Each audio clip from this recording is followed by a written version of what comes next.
All right. Welcome back to Beyond the Veil. I know I look a little different. Let me go on and kill that elephant in the room. I did shave my beard actually twice since the last time we've talked. I shaved it once.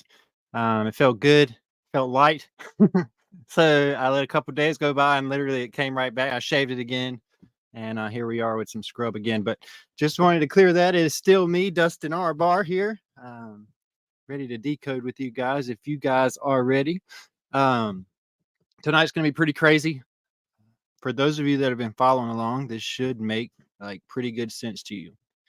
For the ones that are tuning in for the first time, and I say that because every week it seems like we keep adding about 1,000 to about 1,200 to our Facebook page alone. That just keeps growing. And from there, they kind of jump over and start catching up on YouTube videos. So if you're one of those people, I want to say, like, you have number one, a whole lot of stuff to watch if you would like to. I have been doing this now for over a year total, not on YouTube, but on Facebook. And before that, I was involved in a church. I was pastor, a youth pastor first for a couple years, and then finished off as lead pastor of Tranners Creek Church of Christ until I kind of woke up in the process of being at Bible college and everything else after the death of my son. And it kind of led me on this big old passionate love with the Bible and kind of proving its authenticity throughout kind of history. Not the history you've been given, but the history we can see geographically. We can see by things we've been given that have been covered up, or we've had to really do a lot of digging around to get to. And it's been a ride. So if you're up here and it's your first time and we're talking about dragons and giant sea snakes and the Jormungandr and Godzillas and Leviathans, don't let any of that scare you off. Instead, listen to this video without any type of judgments from beginning to the end and maybe see if you can piece this stuff together even with just this one video. However, I do want to do a quick little recap, okay? About, I don't know, 9 months ago, 8 months ago, middle of last year sometime, I started really doing a lot of thinking about what is coming in this world. And I started kind of looking at parts of the Bible that I noticed, even as a pastor, they would skip over or not touch on or not even like bring up. Like stories about Leviathan. You don't hear a pastor get up on Sunday morning to teach somebody about Leviathan because, well, you only get them for about 20 minutes once a week. And that's if they come back for Sunday night service and Wednesday night service. So altogether, you got maybe 2 hours and 40 minutes with those people all week long to teach them stuff about the Bible. So all they do is teach about grace and love and truth in their eyes that they've been given. And you can't really get mad at the pastors. It's what they've been given from these Bible colleges. That's what I've come to understand is I can't even blame the pastors. It's the ones that are even above the Bible colleges, the ones that have handed this mess down for so long and considered it as truth. But anyway, I don't want to get off topic tonight because I really want to get this one straight to the point. So middle of last year, I started looking into things and I started thinking about NASA and I started looking at the projections of rockets that were launching every day. And that was a big old rabbit hole I jumped into with you guys about why they're constantly launching them into the Pacific Ocean, into the Atlantic Ocean, into the Indian Ocean, like every day. And sometimes 2 to 3 times a day. Some people didn't even know they were doing it once a week, not to mention once or twice a day. Then I started pointing out a lot of things about the um, middle of last year. I believe it was April of last year or August, one of the A months. There was in the Pacific coast, there was a bunch of warships out there, Russian warships, American warships, Chinese warships, all kind of just out there. And everybody was like kind of clueless. They're like, why is this happening? They're like, oh, it's just, we're doing drills and mess randomly. And so I started piecing all that together with a lot of what was going on in NASA's launch schedules and earthquakes. And that led me to the bloop and really got me studying Captain Nemo and the journey to the center of the earth throughout like so many different movies and stuff like that. And I started noticing a big pattern of John's and James's and John's, James, and what was the other? There was a few other names that I've pointed out to you guys that are just constantly everywhere. Oh, and Cain. Constantly everywhere as being this character that goes to some island, whether it's Dwayne Dwight Rock Johnson or, who whoever we pointed out, that goes to some mysterious island or some place with a volcano, and they enter into the heart of the earth, and they discover these titans and beasts and things down there, and then ultimately bring stuff back up with them that ultimately brings doom and destruction onto the face of the earth, where it's this big battle between man and beast and machine and beast, like Power Rangers against the beasts that come out of the oceans onto the cities, or Pacific Rim where they got the Titans fighting the robots that are coming up in the cities, and the Transformers where they got the Transformers fighting the others, and Decepticons. Think about the Deceivers against the Transformers. You've got it everywhere. I mean, everywhere.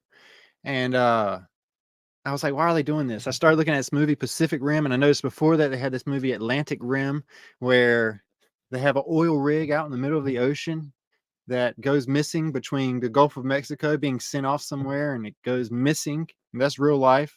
And literally a year later, they talk about why it went missing in Atlantic Rim and why other oil accidents had happened. And I kind of like did all these decodes with you guys with that times about a million things to point out to the fact that what ultimately led up to is what I said was going to happen with the eclipse months before it happened. I was like, hey guys, look, I've seen this huge pattern, and I'm saying like huge pattern with this eclipse.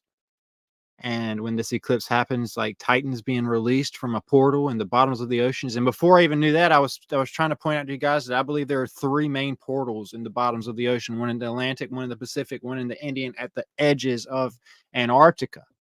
Um, and so that all led to that. And I was like, look, this eclipse is going to happen. I'm telling you, we're going to start noticing these Titans coming out into the oceans the day after the eclipse. Everybody starts noticing this huge anomaly.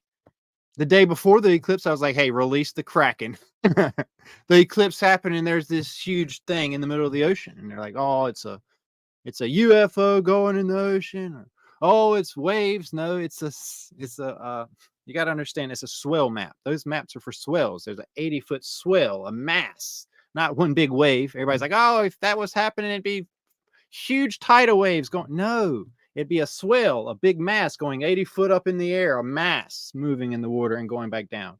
But why would it do that? Well, if a portal was open at the bottom of the ocean, it would cause a big whatever to come up, and would also cause a swell in the ocean, which is why coasts are getting flooded with more than just rain, but water is actually filling up everywhere. Why? Because things, big, massive things, have been filling the ocean from coming up from beneath the face of the earth into the oceans.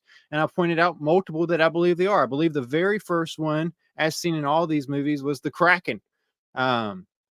Which is very important as far as like if you're looking into Pirates of the Caribbean and things like that.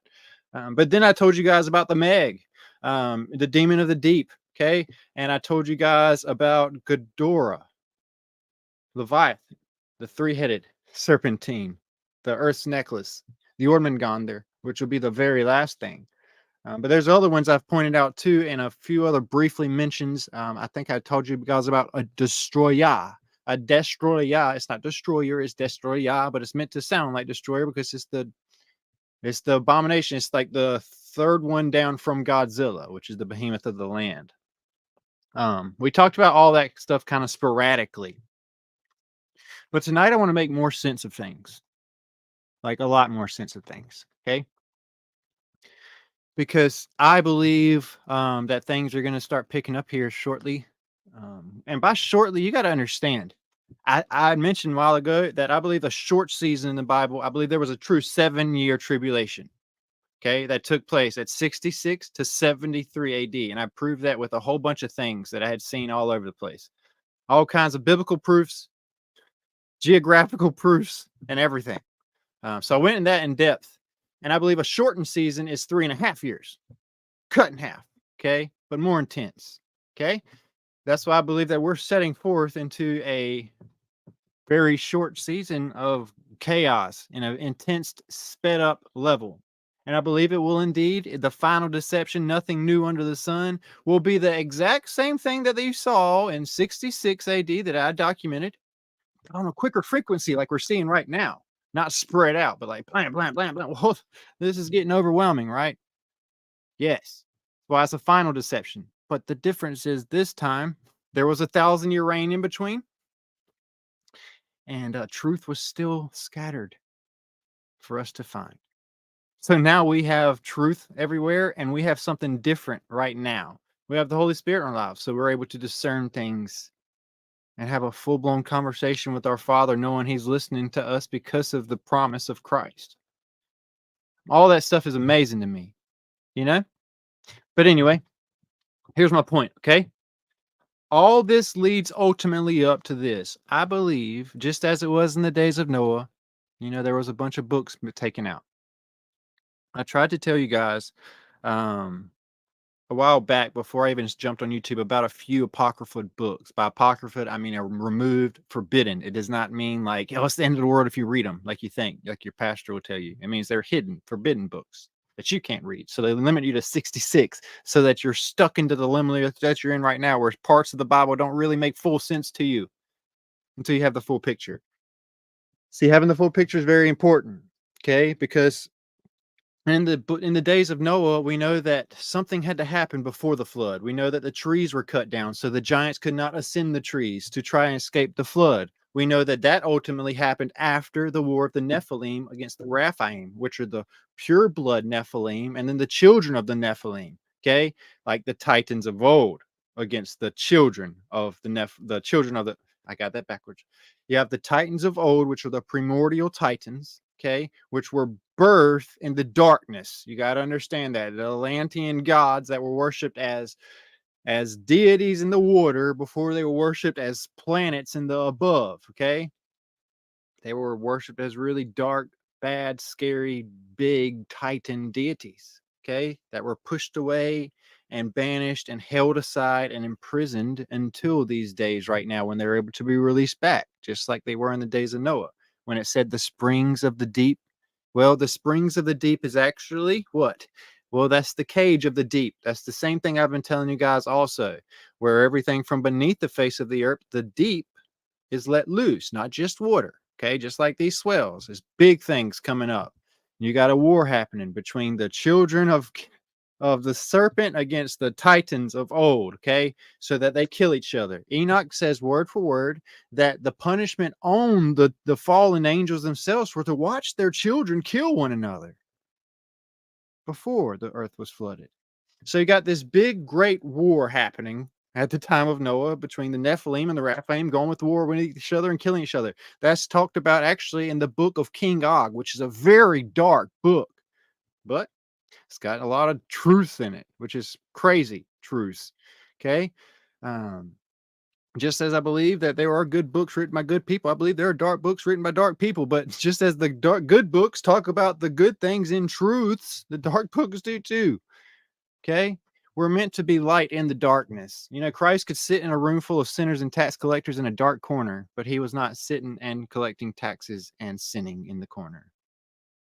Okay. That's important stuff. So here's this, okay? I'm going to tell you how I led up to this decode here. I have a list about a mile long of things I want to talk to you guys about, but I have a weird order that I'm trying to get together. This is where we're going to start, okay? House of Dragon and the Mummy. I say this because 3 days ago, my wife was sitting down watching Netflix, and for some, she's like me. She loves like studying some like history stuff, uncovering stuff, figuring out stuff like that, like I do. So she was watching this thing. It's a historical thing on Netflix where they were talking about in China. I would rather show you guys instead of just talk. Hold on one sec. Let me get my windows shared with you guys. Okay, that's the one. Okay. So we're not going to talk about this yet. Okay. But I want to show you this. Okay. My wife was watching Netflix this week, and there's this show up there right now about the Terracotta Army. Okay. I'm going to briefly tell you guys about the Terracotta Army and what it is. And we're going to kind of read through this together. For those of you that are anti-wiki, like you're anti-apocryphal books, you need to understand what Wikipedia is. It's not like a witch website. What it is it's references. Like at the bottom, you see the footnotes of books, and they reference things back and forth with those little numbers. Well, this is that database system where it collects all those important notes. But anyway, here's this. The Terracotta Army. If you guys aren't familiar with this, we're going to flip through some pictures here, and I'm going to kind of just briefly tell you. Okay. This was discovered in only the 1900s. Okay. However, it dates back BC, like a long time ago. The crazy thing about this is this.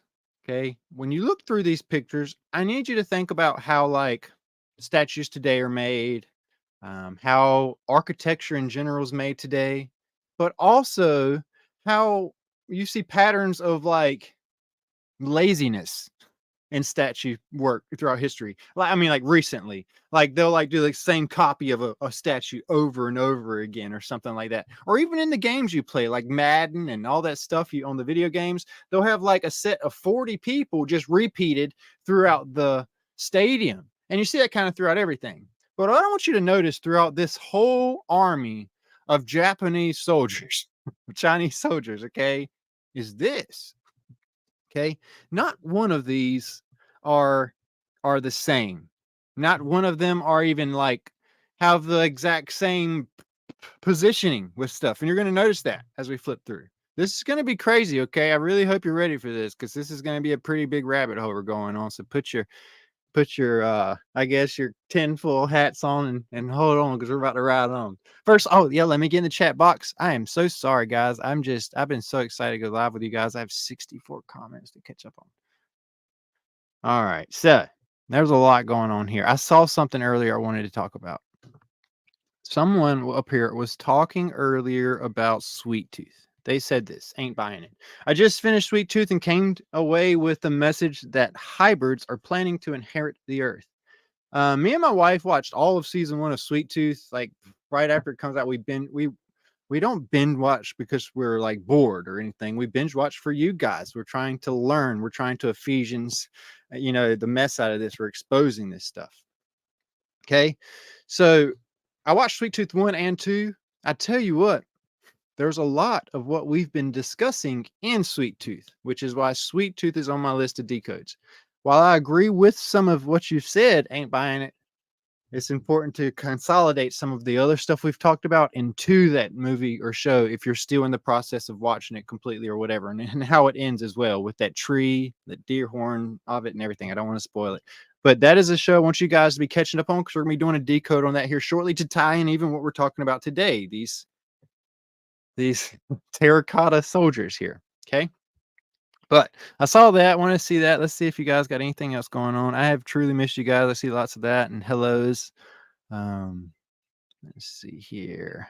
Wow, there's a lot of you guys. George and Miss M and Miss Kelly and Miss Karen and all you guys. So good to see you guys. Wow. Cool. All right. Now, here we go. Ryan Sharp says, was Christ the biggest exposure of the Jews? Very good. You guys can answer that one for yourselves. I like that comment down there. All right, but let's keep on going here, okay? This is going to be crazy. I want you to look through these pictures with me, 90 of you guys that I'm hoping on you guys to hit the like button and share button and subscribe button and notification button while I'm clicking through these if you want to. But let's observe some of these. If you look at this one first off, let's just look at some of these kind of up close. Some of them have their hands like this, you see? Like this, or like that, or straight down, or balled up by their side. Some are standing straight up, some are slouched over. Okay, some of their hats are positioned in different ways as well. They're not all the same. But look back here. Do you see how some of these are all busted into bits and pieces and fragments back here? Okay, well, let me tell you what these crazy people have been doing, and we found about on this show. This show talks about this stuff here and how there's 8,000 some troops. There's over 120 some different chariots and horses and all this stuff, even like all kinds of stuff I'm going to go through with you guys. But what they've been doing is they have been putting these things back together piece by piece, like assembling these things, okay? Now, once they assemble them, they stand them up and keep them together. Okay. Which is pretty nuts that they're putting these things back together. And they only found them in the 70s and they've already got all these back together. Okay. And they're still working on assembling, by the way. Now, check this out. Let's go through these pictures. This is going to be crazy. Now I've been talking a lot about serpent mounds. Like when I'm in the United States, in Ohio, they have the serpent mound, and it's burial mounds for giants, titans. And it's not just giants like giant people. Okay. There were giant beasts, there were cyclops, there were all those things. That is real. And you guys need to understand that you're going to see that stuff again eventually. Okay. But anyway, this here is one of those said mounds. This is the mound where the tomb is located, where they're buried. Now I need you to think about United States and how many of these you see. And it ain't no telling how many things are buried underneath that. This is the mound where everything you just saw is buried. And it looks just like a mountain, huh? Okay, very important to do that there. Once they dig down, they realize that it's like this. Okay, we know about the pyramidal structures, and I think I've covered something on one of my old past ones about what I believe with these is. See, they're chambers that harness ether through copper coils. See, I believe that there's copper worked into the patterns of the walls also. Okay, along with a lot of other etheric stones that can absorb energy. And what it's doing is making a coil effect, like my garden out here that I showed you guys the other day, and how I ether farm here. And what this does is it promotes longevity of life. It promotes healing. It promotes everything. As long as you're inside of that coil, what it's doing is it's literally feeding your body everything that it needs. Okay. Like everything, energy, healing, all of that stuff. Is it to be worshipped? No. Was it created by the Father? Yes. That's the whole thing. He's the creator of all things. However, he had his own way. He was probably going to show them, reveal these things to us, but we chose sin and the fall first. So this is how we have to learn it, by studying. But this is what's buried out there, okay? And you see the different layers and layers and layers. All right. Now, watch this. Nothing. All right. Here's what I want you to see, okay? I need you to think about how when once again, you look at modern statues, even modern day. Like I said, these are BC. These are thousands of years old. These detailed statues here are thousands of years old. I need you to look at how they're positioned. Okay. How some are back, some are forward, some are straight, some are whatever. Look, I was in the army. Okay.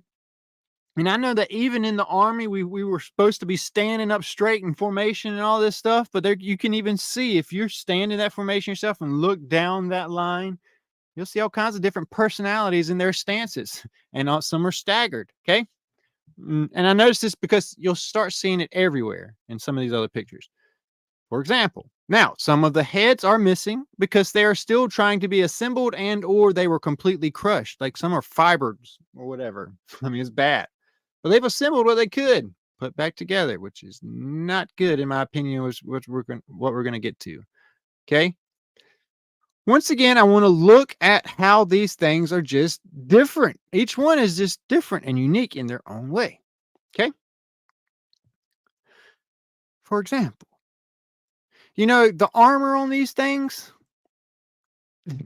they have found replicas, not replicas, but actual armor that's exactly like these. Just the details, everything. Okay. So you need to keep paying attention to the details of stuff. Okay.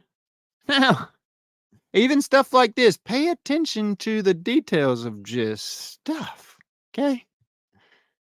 Like skinny people and how like you just think, just keep in mind everything that I've been saying. Okay. Look through some of this stuff with me and you'll see where it's coming eventually. All right. I want you to keep this sword here in mind. And what's important about this is you need to know about when the Chrome Age came in. Now, this is a chrome-plated sword. The blade of this sword has remained in excellent condition for over 2,000 years. Scientific testing revealed that the surface of the sword is covered with a thin coating of oxidized chrome that protects it against corrosion. Modern chrome plating wasn't even invented until the 19th or 20th century. Anyway, I thought that was weird because, well, I want you to look at something else that was with it, like this stone up here. And I also need you to remember, if you've watched this movie, okay? We're going to be talking about The Mummy and the Dragon Emperor, Mummy 3, the Rise of the Dragon Emperor, well, there was a special sword that could be the only one that could kill him, and there was a certain eye stone that was needed as well. I just thought this was pretty crazy because, they put everything in plain sight. Just wait and see. This is going to be crazy. I got a video to show you as well. Okay. This is some of the armor. Okay. Really detailed, workable stuff. Okay. Now, here's Ronald. Now, you know how America is. And you know that a lot of stuff was discovered between 1945 and 1998. And you know that Ronald Reagan had to have his hands in it. I need you to look at even the height of these things. Compared to Ronald Reagan, he's the perfect height. Even the head would be the perfect size for a person. Correct? Just making sure you understand that. All right, let's look a little further. Now, this is no movie, this is no show, this is real life. This has been found in only 1970s underground. Okay, that's not. Now look. Just keep looking and you're going to see where all this is going in just a sec. Like I said, just look at the details of some of this stuff. Just really keep it in your mind as we pull up this movie here in a minute. Okay. Now, like I said, you see all that pretty nuts. Let's read about it a little bit. Okay. The Terracotta Army is a collection of terracotta sculptures depicting the army of Qin Shi Huang. Hang, maybe. I don't know. The first emperor of China. The first emperor of China. It is a form of funerary art buried in the emperor in 210 to 209 BCE with the purpose of protecting him in his afterlife. Now, remember what I just said and what you're reading. This is openly saying that this was made with a purpose of protecting the general and his army of 8,000 and more. 8,000 soldiers, 130 chariots, 520 horses, 150 cavalry horses. So that's almost 700 horses alone. The majority of which remain in sight in the pits. They're just there, like they're waiting for something. Other non-military terracotta figures have since been found in other pits, including those of officials, acrobats, strongmen, and musicians. Now, what I find interesting, once again, is that they're assembling these things back together right now as we speak. Okay? Why is that important? And why am I talking about the Terracotta Army? And why is that being brought up with Game of Thrones and the Mummy? Well, let's start looking at some crazy stuff. All right. Here's the first movie we're going to talk about before we get into. Now, Brandon's middle name, by the way, is James. And by the way, Brandon James Fraser, and Jonathan, his brother-in-law, whose real name in real life is John. Well, they go to the underworld, and here they go and cause trouble just like they did in the Mummy and bring back something to life. John and Brandon James. Okay? We'll see where that's going here in a minute. But this is the Mummy 3, Tomb of the Dragon Emperor, the first dragon, right?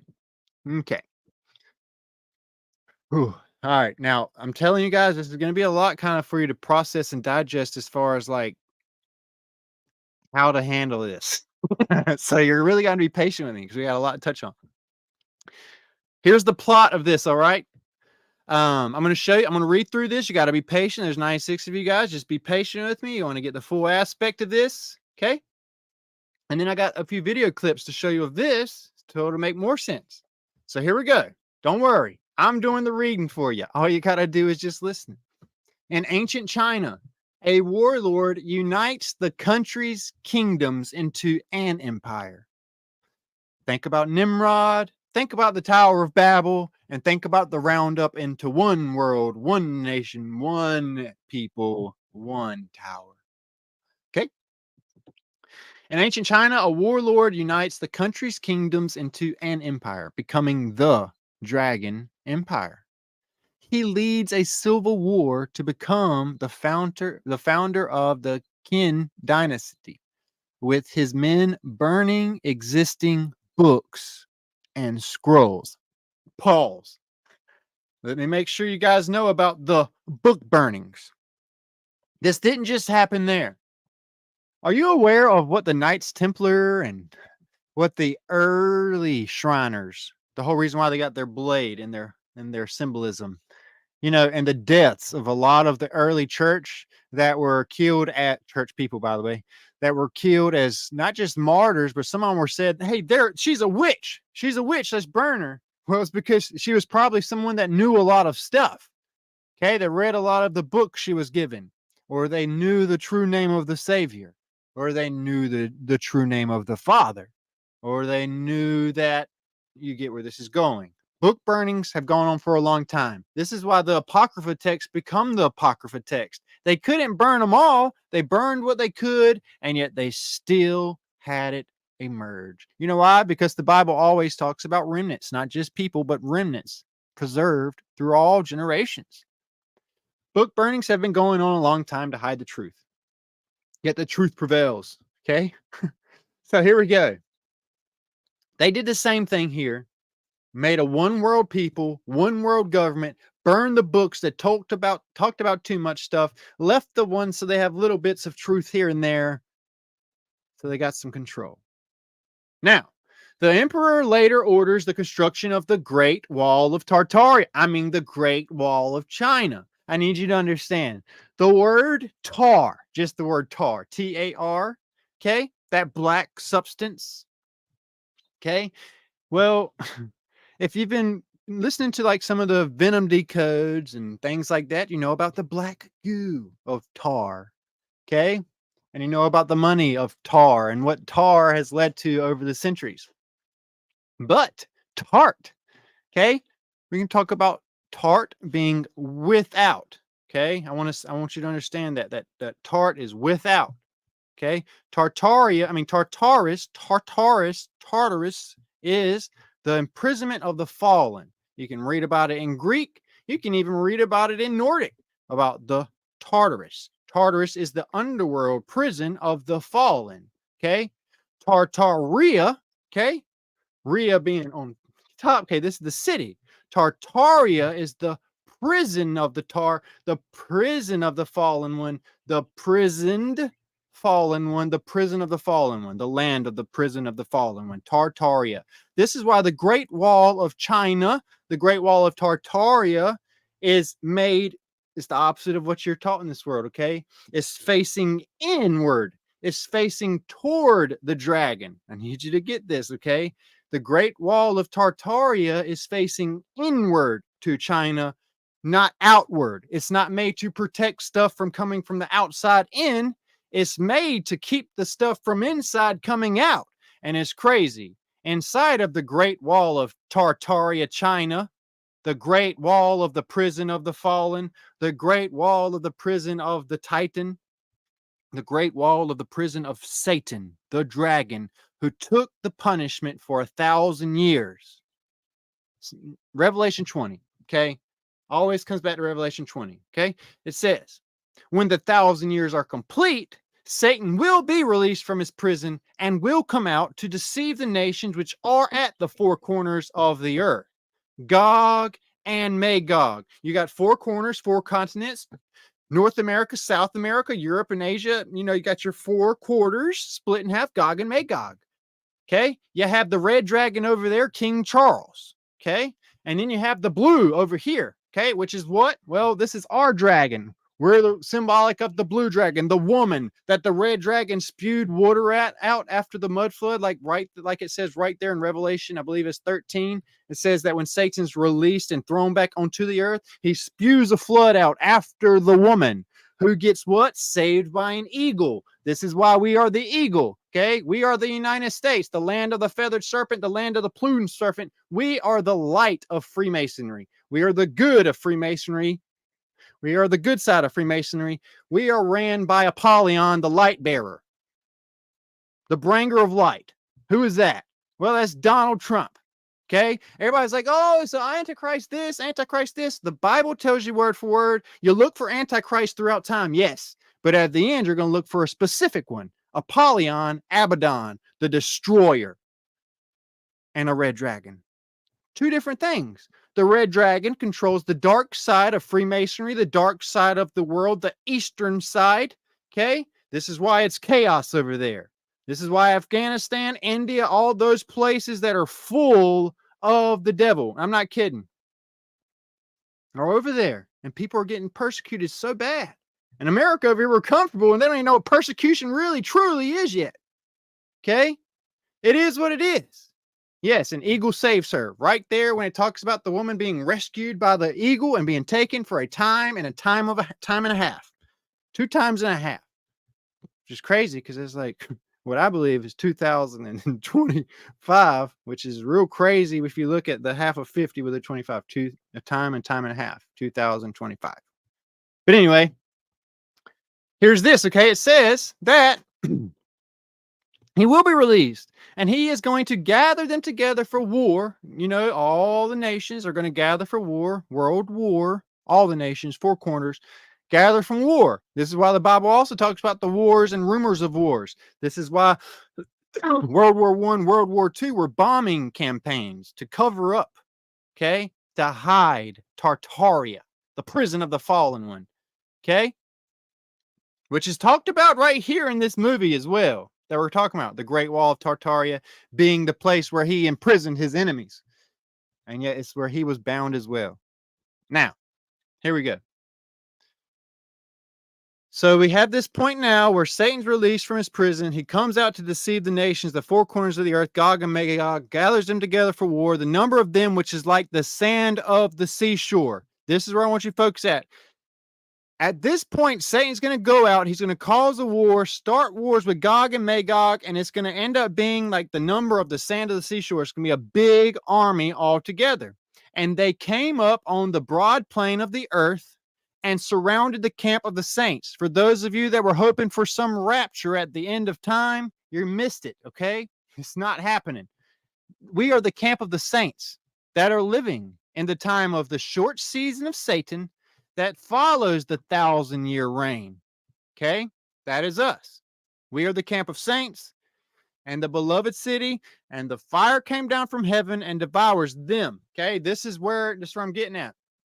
This is where it talks about once they set foot into the land that he loves, the fire will come down and consume them. Have you not noticed? We have submarines from Russia and China, if you want to be specific. They're hiding in there too, surrounding the United States of Abaddon right now, literally surrounding us. And also we've had for a long time, not just the threat with China and Russia recently with nuclear weapons, but let's also not forget, man, I'm having a brain fart of the place that's always constantly wanting to, Korea, North and South Korea is that whole thing, constantly want to nuke us. We are surrounded. Now we have South America, which is full of Mexican people, and people from Africa have gone over there too, trying to enter. And now we're even getting them mad at us, and we're mad at them too. So even our South American border is ready to just collapse in on us with people. And then let's not forget about what's about to be taking place with Canada.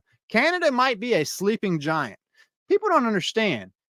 Cana was the promised land. Before it was the promised land, it was for the Canaanites. Okay, it was the land of wickedness, which is where the term the land of the feathered dragon, the plumed serpent, the wicked place came from. You know, all of that existed here before, but Canaan was taken over when Josh came and he scared off and beat up all the giants and titans, ran them off of the Canaan and created the promised land. Canaan was banished outside of the promised land. This is why Canada is above us now. Canada is banished outside of the promised land, waiting for their chance. Okay? They're the north. It is what it is. Okay? So America is truly surrounded by their enemies, just as this says. But then you got to throw in something else that's not included in Revelation 20. This fire that comes down from the heaven and consumes them, this is where it picks up with Job, when it talks about the wrath being poured out and how he created the Leviathan to display his power at the end of time. When it says right there at the beginning, in that day, in that great day, God's going to come and send his son to slay that Leviathan, that great dragon that is in the sea. Says it word for word. And then it goes talking about his armor, and Isaiah and Job talking about his armor, and has how this huge, big old giant dragon in the ocean. Okay, that we have to witness. The last thing that we're going to see is this huge dragon, multiple, if you want to be specific, because you got to understand that there's a point in Jasher and a few other books where it talks about the critters of critters of the deep being set loose on the land. So we're going to be dealing with smaller titans and stuff first, but it's going to lead up to this ultimate fight between God and the dragon, where he's going to slay him, which is where it comes at the end right here. It says this, and fire came down from heaven and devoured them, and the devil who deceived them was thrown into the lake of fire and brimstone, where the beast and the false prophet are also, and they will be tormented day and night forever and ever. Now, I bring this up because, like I said, you need to understand there's a lot of stuff that's about to be going down that your church is not going to be talking about. Okay? Now, here we go. Now that we're done with that, let's get back to what I'm talking about, the terracottas. Because like I said, this all comes back to this. Remember, at the end, there is going to be this huge army that's going to rise up. Okay? And you need to also understand, in your Bible, it says word for word in the end that the sea is going to give up its dead, and that Hades and the underworld is going to give up its dead. You know why they're preparing you for a rising of an undead army of zombies? Well, because it's biblical. It is what it is. There's going to be a lot of crazy stuff coming. I hope people are ready for that. It happened in Egypt. You know, in Egypt, that's the whole point of the mummies in general, is to preserving of life for the afterlife, but also to be brought back. It's the whole thing. It is what it is. Just like Lazarus, who came out of his tomb. Well, you're going to be seeing more of that coming. Okay, all of that's in there. Now,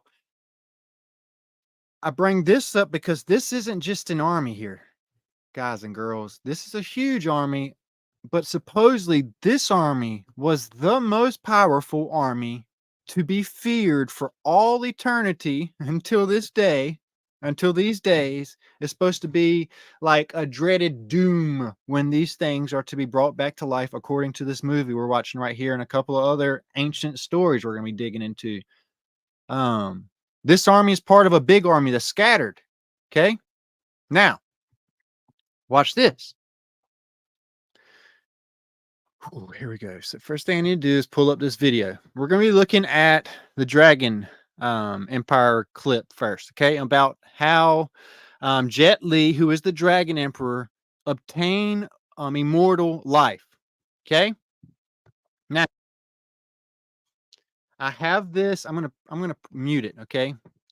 I have this fast forwarding as well, so hopefully it won't get us like kicked off for copyright and stuff like that. But I want you to see this, okay? This is how Jet Li became the Dragon Emperor, but also how he obtained eternal life at the end to become a shapeshifter who could turn into a 3-headed dragon and could turn into this crazy other, like 2 other crazy beasts as well, and also turn back into the Dragon Emperor himself and fight. Bad dude, okay? Well, you see this green thing over here? This is the queen. This is supposedly the good queen. What this queen did was put a curse on him 2,000 years ago. And 2,000 years ago, she tricked him. She put a curse on him and had him turn to stone with his whole army for 2,000 years, supposedly. And when he come back, this is what would take place. So him and the whole army were turned to stone. However, the mummy happened. I mean, the Brendan Fraser and Jonathan, and also his wife, Brendan Fraser's wife in the movie, they go to see the statue of the emperor. And next thing you know, they're tricked into having to bring this statue back to life and his army. And they end up coming back to life, all of the army. And there end up being this great war that takes place. Okay? But here's this part I want to show you. Right here, let's see if they got some closed captionings. They don't. All right, you see how they got the stone dude walking? This is the emperor. But this was in his early phase, okay? When he's in his early phase, he's still stone. But as he becomes gets more and more power. He begins to form skin and everything else, just like the other mummy movies you've seen. Okay. So where he's going is to, in the Bible, it offers you living waters for eternal life, and it also covers it in a lot of other like myths and stuff like that about the well of eternity. Well, here he is going into the well of eternity here. And when he comes out, boom, he forms 3 heads, 3 sides, 3 serpentines, becomes a shapeshifter. First thing he does is turn into a 3-headed dragon and rises up. Okay? Just like I've been telling you guys. And here they are in the underworld. They're in the underworld right now, by the way. They're beneath the face of the earth. They're under here where this dragon is being brought back to life. Okay? And set back loose on the earth. You can see all that taking place here. Okay? So, I thought that was it. And that's the witch, like I said. All right. So next thing we've got to look at is this. Whew. Okay. So here is Brandon Fraser at the museum. This part's crazy as well. I need you guys to remember everything I've told you about the importance of the eye in Egypt culture all the way back to Nimrod, okay? And Thor and Odin and the one-eye symbolism and the eye of Horus, eye of Ra, and the obsession with the Vril society and the eye, okay? Now, this one is so important because the key to bringing the Dragon Emperor back is what Brandon Fraser is taking and tossing around here at the beginning. That thing in his hands, that right there. This is what I believe is a dragon eye, which, like I said, is technically the eye of Satan, if you want to be specific. And guess what color it is? Light blue. But anyway, this is a dragon eye, okay? Of the light bringer, the light bearer, the dragon that he's tossing around. And this is the key to bringing back the Dragon Emperor, okay?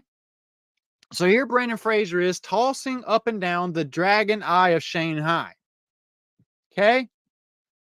And that's his wife. She replaced the original actress. It was some drama that happened on the scene thing, like the replacement of whatever. I don't know. I don't like her as much as the original actress just because she doesn't fit the role. But anyway, I want you to also notice, did you look in the background at the horses? You ever thought about, have you ever paid attention to when I tell you guys about Lucifer at the Denver airport, the blue horse with the red eyes?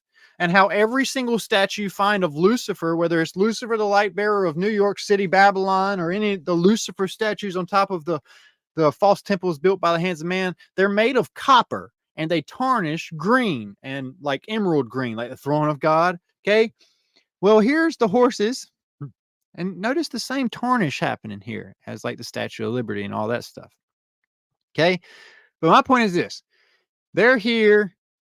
Here's the guy that owns like a lot of the museum stuff, but he's actually in the background working for the bad guys, and he's trying to get them to bring all this back to life. Okay. So what you see behind him is, let me see if I can find another. So he turns on him. He's got the dragon eye. I want to show you one thing. They turn and fight. Okay, so boom. This is the sarcophagus. I need you to remember what took place in 2001 and 2, okay? And the Kandahar giant of Afghanistan.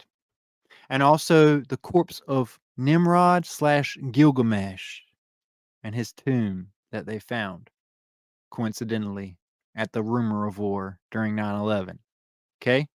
And how I've been telling you they had to find / they already knew where it was. They had to find Nimrod's tomb, which means mighty man's tomb, because they needed the vril, the parasite, the eye. Okay? Which is the worm that shall not die, that we've covered really in depth over the past couple of months and year. But this is his sarcophagus where he's buried. Where his body is kept. There's an engraving on this dragon eye that they want her to read because it has a spell of sorts that will open it so that it can be accessed for bringing back the emperor. But I need you to pay attention. She's going to read it and watch what happens. Hold on.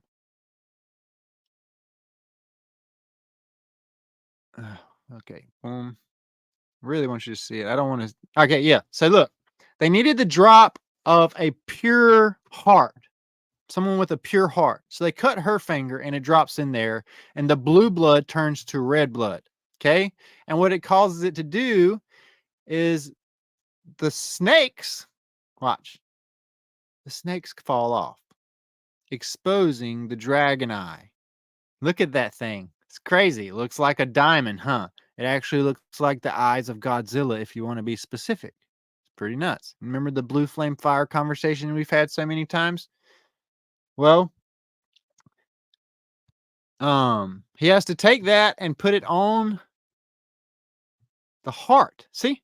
On the heart of the Emperor King and spill whatever the juice was inside the eye on it, and it would cause the Emperor to come back to life. Okay? And you notice how this doesn't look like a real person, right? It looks like a statue, but watch what happens. There's people inside of them things, and there's animals inside of those things. Okay? That rise again.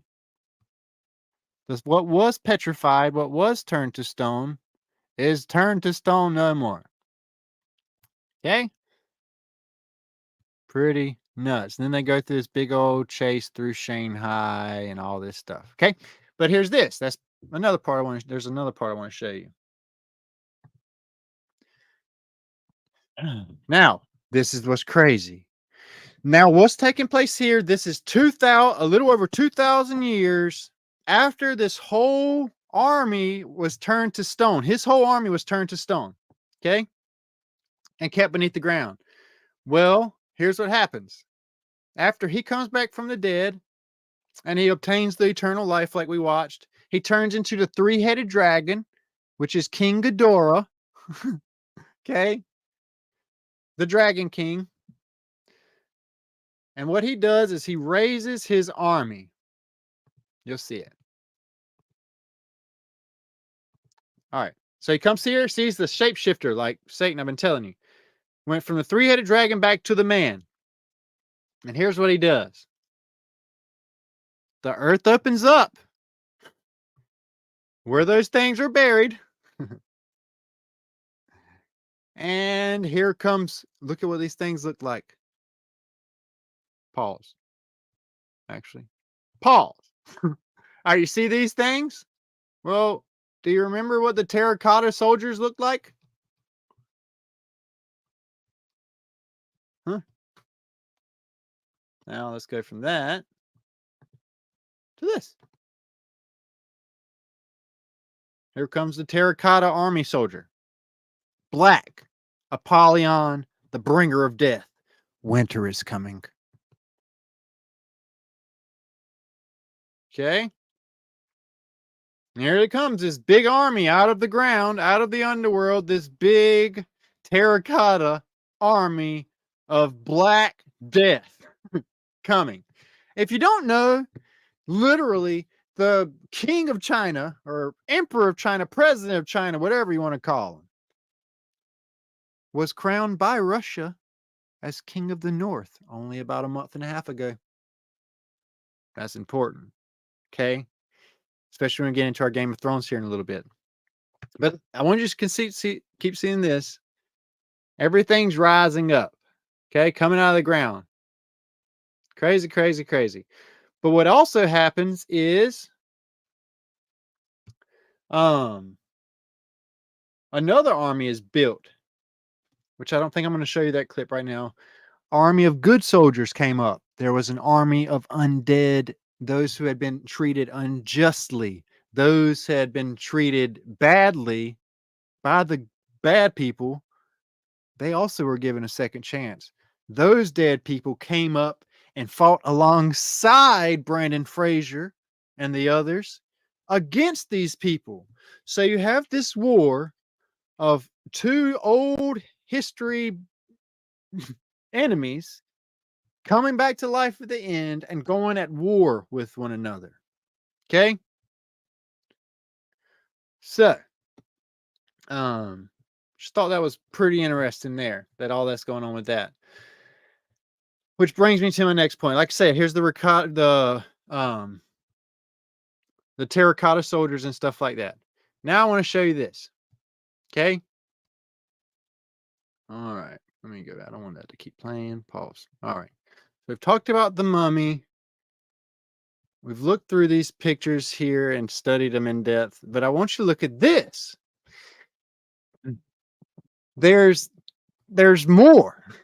Okay, there's not just like little terracotta soldiers. You need to understand the old maps of like early America, early South America, like pre 1500, depicted giants on the maps, like clearly. And Shanghai, China, over in that area, you see even the Japanese depicting these huge Titan giants, 10-foot to 30-foot tall people depicted on their maps in their lands. South America, same thing, even dragons, all kinds of crazy things in that time period. Well, what's crazy is this part of the terracotta army is these 12 big ones. And if you look here, this is the size of like the regular emperor. And these are the big titans, giants. Okay. I thought this was strange when you look at the fact that I've been saying that there's actually 12 original titans of old, the 12 children of Satan. Because, you know, through Christ, they have the 12 disciples. The 13th having to be sacrificed to was Christ. Then you have the 13 original colonies, but there was originally 12 because the 13th colony went lost, literally was destroyed, just like in the Hunger Games when the 13th colony was bombed and sacrificed for the rest. All throughout, it's seen through all that stuff. But here you have these 12 meta ones mixed in with all the others. What's crazy about these being bronze is they're made of completely different metals. These metals are different because I've been telling you, there's copper-based bloodline, like me and you, like clay. We're made from the clay, the dust of the earth. We have copper-based bloodline. I mean, not copper-based. We have iron-based bloodline. Iron, which is why we turn red. Okay. The serpentines have blue blood, like the octopus and the water creatures as well. Octopuses and crustaceans like crabs are blue blood creatures. Okay. Then you have the greens, the blues, the grays. Okay. You have the green people worshipped in India. You have the greens, the blues, the grays. The greens, the blues, the grays kind of talked about all throughout with aliens and stuff like that, which you know what that truly is. Okay. What I find interesting is these big ones are mixed with copper. You know, because bronze, I mean, not just bronze, but everything these things are made of different types of metals found in the serpentine and the other types of fallen bloodlines, which is nuts. Found in these big statues mixed in with it. So I believe that even they are part of this terracotta army. Okay. But this all brings me to my next point. Okay. Part of something we've talked about so much on this channel is the 1,000-year reign and how there's so much evidence of Christ coming back on the clouds of fire, the petrification of old kingdoms, when he said he would take every single stone and turn it over, and every mountain and flip it over on itself is found everywhere. When you see the stones and mountains literally stacked on top of each other, and these, you're like, how do those stones stack up like that? Well, he said, no stone will remain unturned. He took the mountains and literally turned them over. He took those great kingdoms that were once amazing places like the Sahara Desert and all that stuff that was green and luscious. He turned them into dry and desolate places. He also said 1/3 of the promised land area would be torched up, okay, would be turned into a dry, desolate place, which is why you look at the map of the United States and 1/3 of it is literally scorched all kinds of to bits. All right. You see it all over the place. Then you have to always go back to the many evidences that are coming up everywhere of the petrified titans that are found all over the place. Like this guy. You know, nobody made that. Okay. This thing is huge. There's a whole book about this thing. And I've actually talked about it a lot on my page, along with all these other things you see. Let me get this dude off. Along with all these other things you see scattered all over the world, look like giants and titans that were petrified, scorched, frozen in time, stuck in time, a big old mountain. You know, in Enoch, it says word for word, he put jagged rocks over the Titans' faces, word for word. He covered their faces with jagged rocks. That's what he says, meaning he petrified them. He also turned Lot's wife into a pillar of salt. What is salt? Salt is a mineral. Salt is a rock. Salt rock, okay? Salt is a mineral of the ground. Lot's wife was turned into a statue. Do you know who else was turned into a statue? Well, I'll show you who else was turned into a statue. There was this crazy thing. Let me see where it is. Did you find this? Did you guys seen this? In Russia, they found this angel Titan thing buried underneath the ground. Okay. I don't think they made a statue like this, guys. They found this there. Now, what I'm getting at is this. When something is petrified and turned to stone, is it going to have every detail, or is it going to be like, I don't know, if you scorch something, it's going to swell up, scab out, look like a cartoon maybe in some senses? Yes, of course. Lot's wife was turned into a pillar of salt when she turned and looked back at the blue flame fire, is what I believe. The poof, the blue flame fire, the petrification. Okay. Now, you also have right in people's faces, and what's crazy is the way they try to explain this. They're like, oh, we poured concrete into the ground and we've got the shape of these people. If you're burning to death, you would not be sitting up and stay sitting up burning. You'd eventually collapse under pressure and die and then burn whatever's left. You wouldn't be in a mouth open in a position like this unless you got petrified. Okay. I believe Pompeii was part of the petrification that went on as well. I mean, you can look at some of this stuff and tell. If you're burning to death, okay, if you're burning to death, you wouldn't be sitting and stuff in these positions. It wouldn't happen. Okay, but that's seen kind of all over the place too. Pompeii, which was known as Sin City back then, which is nuts. Just like Las Vegas, Nevada. Sin City. Lowest place right by Death Valley, scorched. Okay. And like I said, also, have you ever seen anything burned? It wouldn't leave the shape of anything. You would burn it up. Ashes. Actually, have you ever seen, like, this is horrible. My grandmother-in-law, she was just cremated. And I tell you, there wasn't a statue I could sit up on my mantle. It was a pile of ashes and a little vase thing. That's it.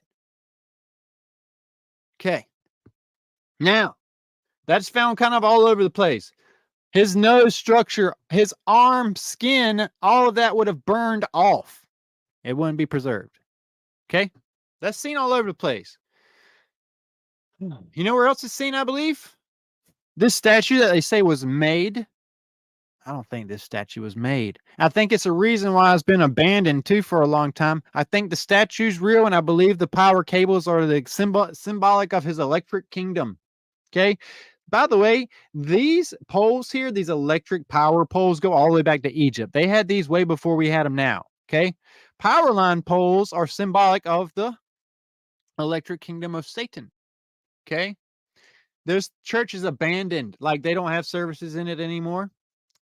I truly believe this is indeed a petrified angel. Whether it's actually Lucifer, I doubt. I don't know. But once again, big believer in that stuff. I believe in a petrification, a good old petrification, because it's proof found up kind of all over the place.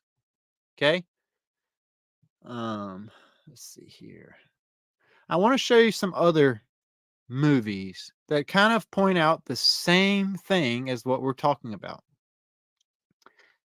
One of those being Chronicles of Narnia. I've been wanting to do a decode on this for you guys for a lot.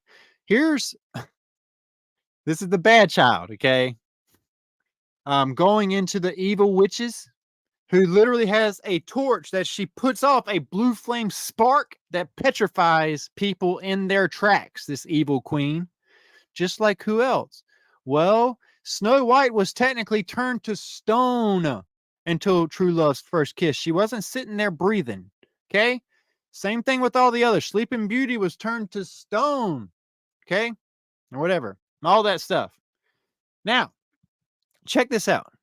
This evil queen petrifies things and freezes them and collects them. But at the end of this movie, everything that was petrified comes back to life. Um, ain't buying it. I hear you see you down there talking about the blue flame fire. There's so many videos I have about that. I'll try and pull some at the end. But here's this. Let's keep on going. Look at all this stuff. Different thing. Horses, peoples, titans, everything petrified by this lady, including the rhino, the one-horn beast. We've talked about it a few times. Okay?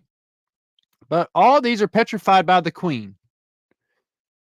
And you see how even those, they don't look like full-blown people. They're just petrified, like turned to stone. Okay? Changed, transitioned. All these come back to life at the end. Okay? Just like kind of what I was telling you about the ricotta stuff, or whatever. I say ricotta. I keep saying ricotta because I had lasagna and it's just been, anyway. So there's that. Let's go back one more time, see if there was another.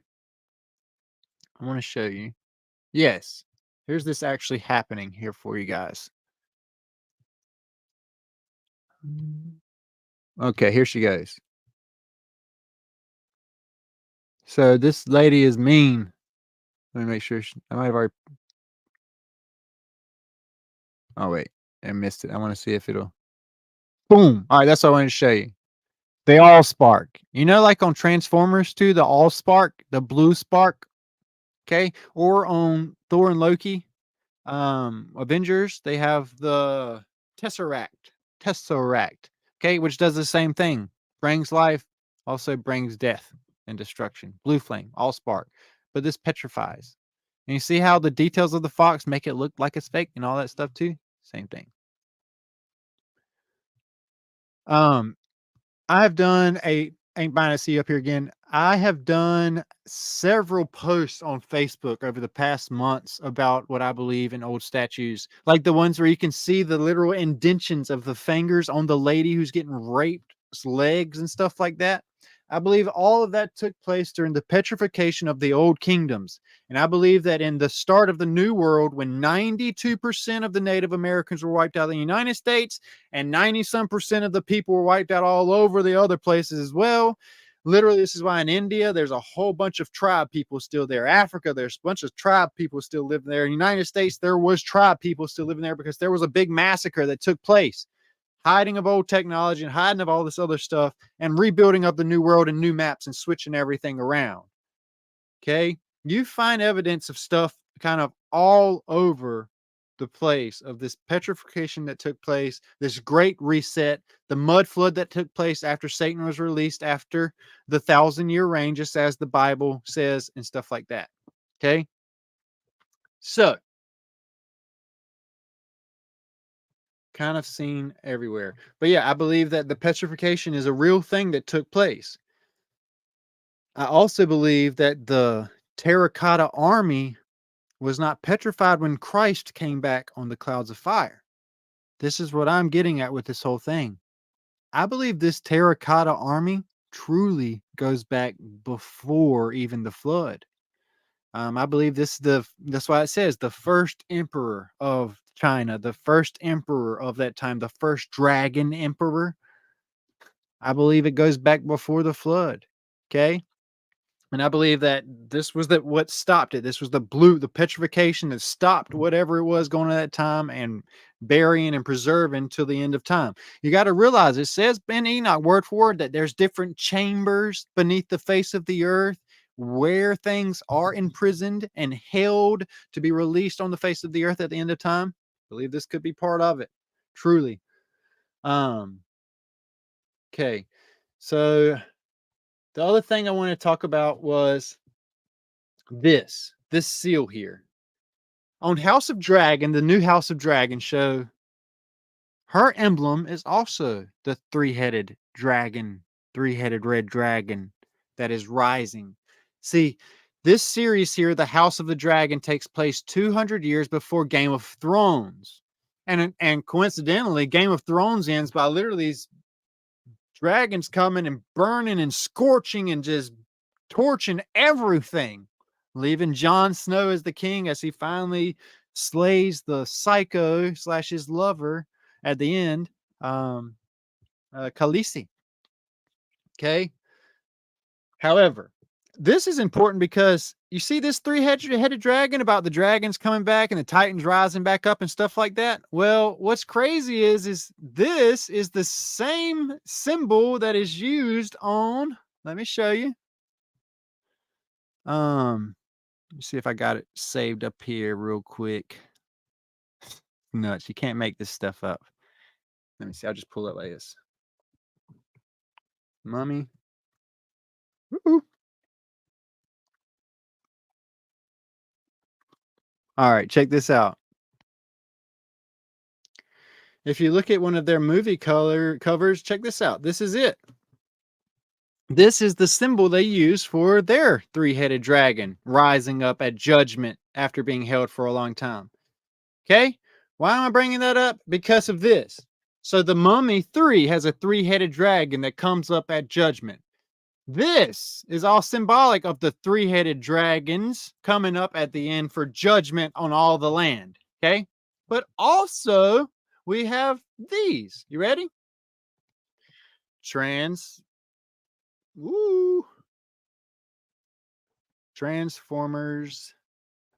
Ghidorah. So, in Transformers, they also have, let me just do it like this.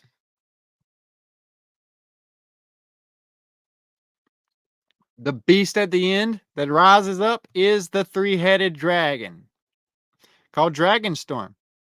Okay? But then there's also this. Hold on one sec. Okay.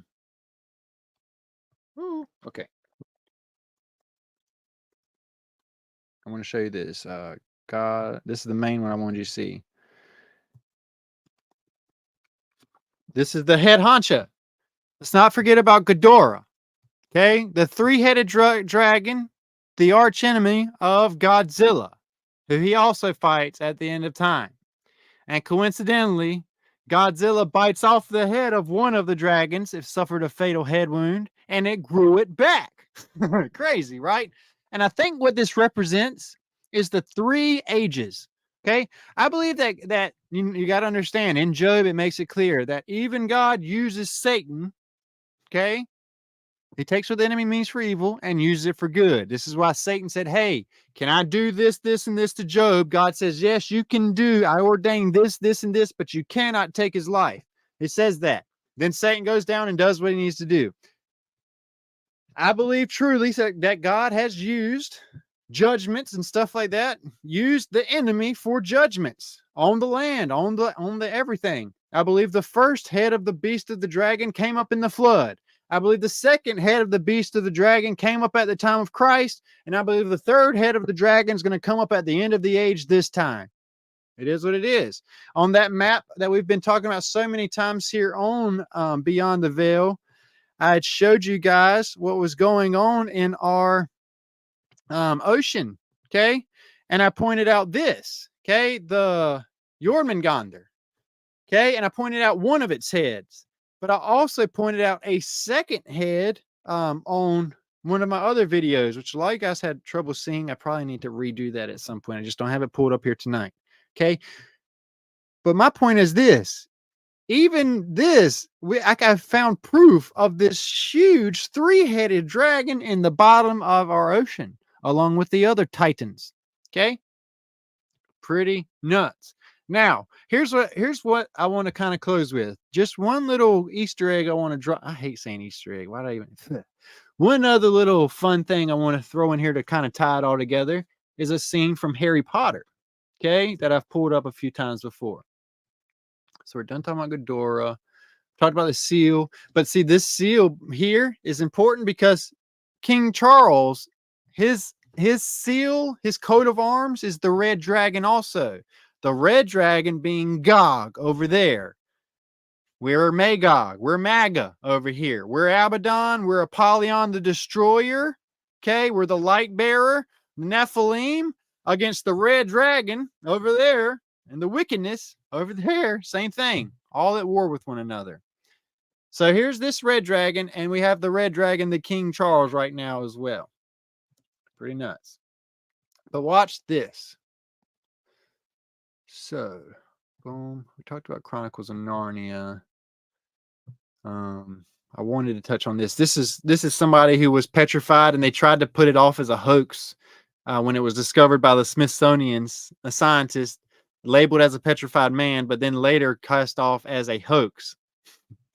I once again, obviously, do not believe that it was a hoax by any means. Okay.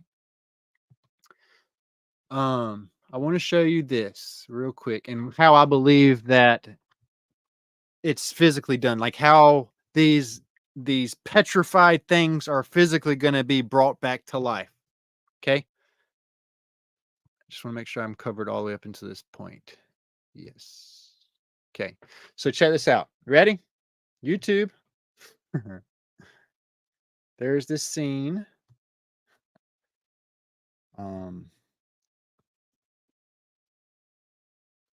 Harry Potter. And it is the Mandrake. Yeah. All right. So now the thing about the Mandrago, Mandragon, the Mandragon plant is this. This is gonna blow your mind. All right. I've showed this scene time and time again, but I don't know if it's clicked with people yet, what I believe is gonna happen. Do you know those 5G towers that everybody's obsessed with? Everybody's like, oh, the 5G towers for this, the 5G towers for that, the vibrations, the frequencies, this, and this. I have a really good friend, okay, who I took part in baptizing a few of his friends and a lot of people when I was on my road trip, and I had a pleasure of actually hanging out with him and his business. He told me not to mention his name with this stuff, so I'm not. But he happens to run and operate a very important company in the United States, who for a long time has been burying 5G fiber optic cables and creating towers. Um, his headquarters is in Colorado, and that's important because he says people think that 5G is even being used right now. The thing is it hasn't even truly been turned up to 5G yet. People don't even understand that. The 5G cable, the whole fiber optic cable of it has not been fully connected yet. There's only one state left to connect, and it's literally in Colorado. The last piece of the puzzle hasn't even been put together yet, but it's set to be.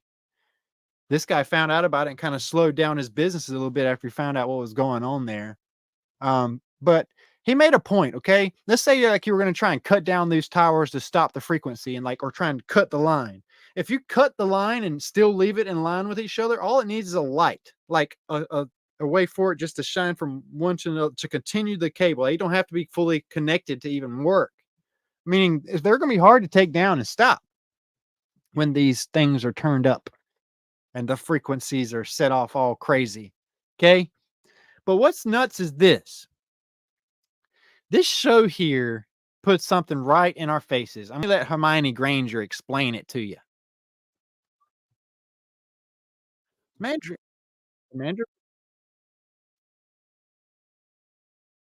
Okay.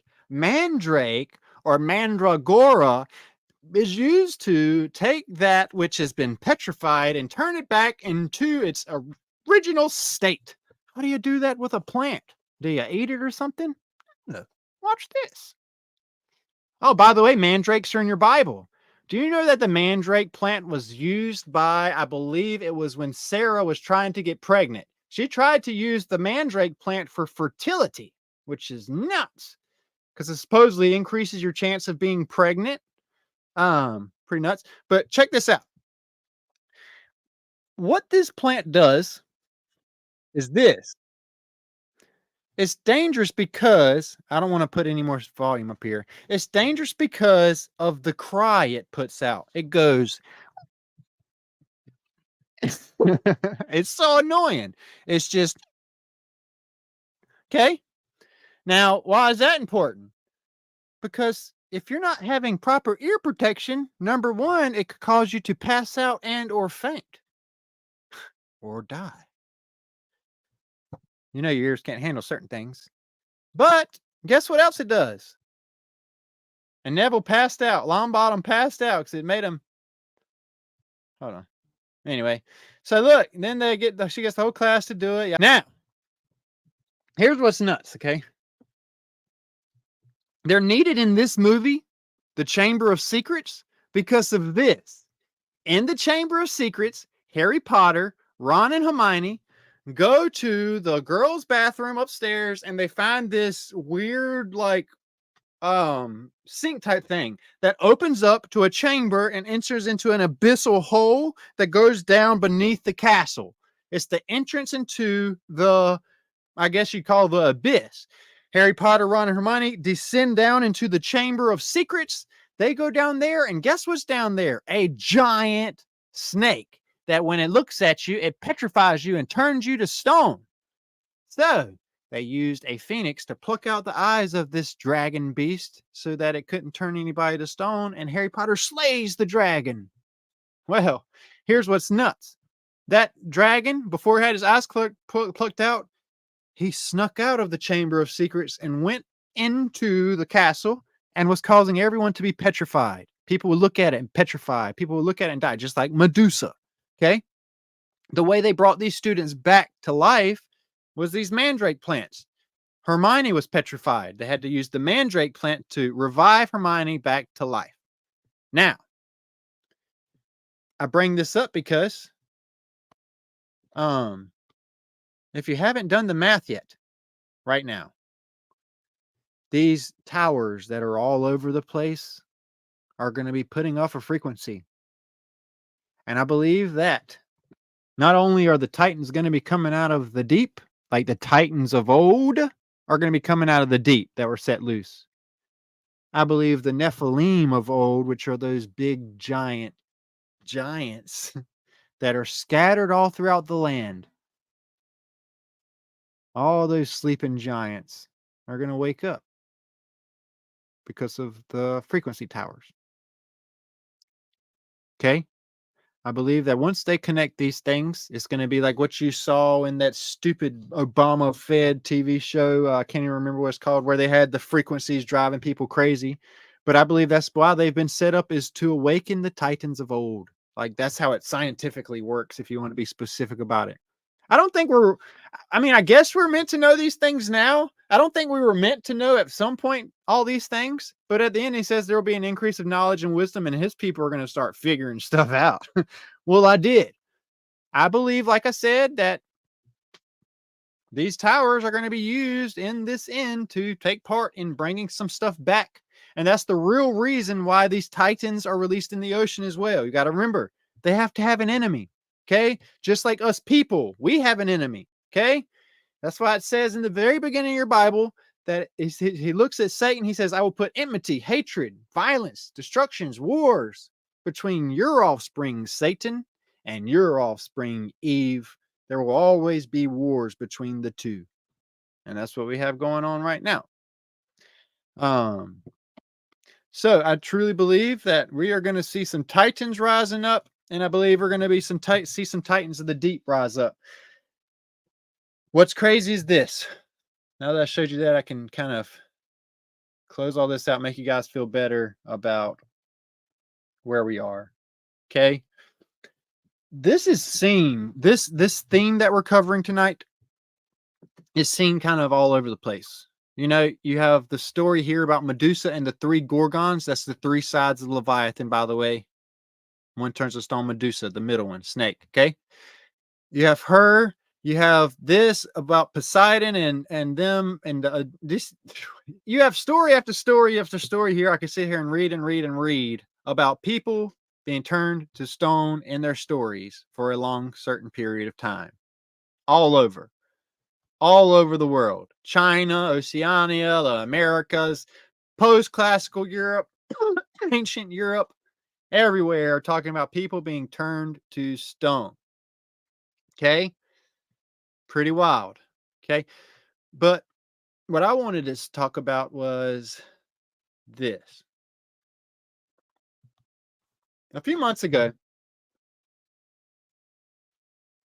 when I started all this, I said that I believe the first time we're going to see these Titans in action is going to be when the war really kicks off and we have all the warships and all the submarines in the oceans around the United States. And I was like, it's inevitable. It's going to happen here in about a month or so. Well, as of June 11th, okay, there have been warships and submarines, a lot of them, and increasing numbers in the Pacific Ocean and also the Atlantic Ocean and the Gulf of Mexico. Okay, that's happening. Like I said, it was. I believe the first time that we're going to see these Titans rise up is going to be when they turn on these warships and start sinking them. And what it's going to cause is all these nations that are at war with one another. It's going to cause them to come together and say, we've got as Ronald Reagan put it, and George W. Bush Sr., and I believe there was one other that talked about the same thing. In order for there to be true alliance between everyone, there has to be a common enemy for the common good. So everybody has to have one enemy. Well, if there's all of a sudden Titans coming out of the deep, this would cause United States, Russia, Ukraine, America, everybody to have to come together and fight against these Titans as you see on Pacific Rim. It'll also cause all of the world to have to flee to the mountains and into the bunkers to start coming up with the game plan once these things start sinking ships. Good thing SpaceX is there with its crew already ready to fight the deep space. Deep. Okay. Part of Elon Musk's whole thing is AI technology and taking your mind and syncing it with the machine, just like in Pacific Rim. I'm telling you guys, there are right now in China already robots, huge fighting robots being assembled. I mean, why? Think about it. Okay. Now, if they're doing that over in China and over here in America, they've got everybody brainwashed. What do you think Elon Musk is doing underneath ground right now? We also have Pacific Rim Titans waiting for what's coming. We're going to be underground. There's going to be a team of people they're going to send up to try and fight these things. Okay. But in the midst of all of it, they're going to have to be fighting these crazy beasts that are on the land as well. I'm talking big stuff. Why? Well, we know that when Godzilla rises out, it's an increase in radiation. Increase in radiation causes what? Well, it causes mutations. It's going to cause, I truly believe it's going to be insects. Big insects. I believe it's going to be big reptiles like big lizards, big iguanas, big things like that mixed in with it as well. Everywhere. Have you guys ever seen Love and Monsters? That movie, Love and Monsters, is right there. Okay. I truly believe that all this is coming. And I believe that China is crowned king of the North because the king of the North has to lead the battle against the king of the South. I mean, the queen of the South who rises up in judgment. Who's the queen of the South? That is the Leviathan created for the day of judgment and all her children, all her Titans. Okay. That's the war of the North and the South. Winter is coming. Throw that in with Game of Thrones, and you got the Titans being held back beyond the ice wall. Think about it. On the Game of Thrones, literally, they have the ice wall that protects them from the giants and everything that are being held past beyond it. Okay? Pretty wild. So I want you to kind of put that in your minds is if you're trying to figure out what's coming, what's going on. I believe that's what's coming and what's going on. By the way, if you didn't see this also, they have recently taken this down, by the way. If you go on Google Maps now, it's gone. I did this myself. This is my phone that was about to die right here. This is my phone. Okay. This is over there where beside Shanghai, where this movie takes place about the dragon. Okay, this was an updated picture, whether it's fake or whatever. They're trying to prepare you for something. This was real. Okay, this was, and I have proof that this is gone now. You can go up there and look now, and it's gone. But before that, you could come and you can literally look and see this thing here in the ocean. Okay, bam. Okay, that they tried to hide and recently deleted. Also, okay. Now, if you think that that's a coincidence, well,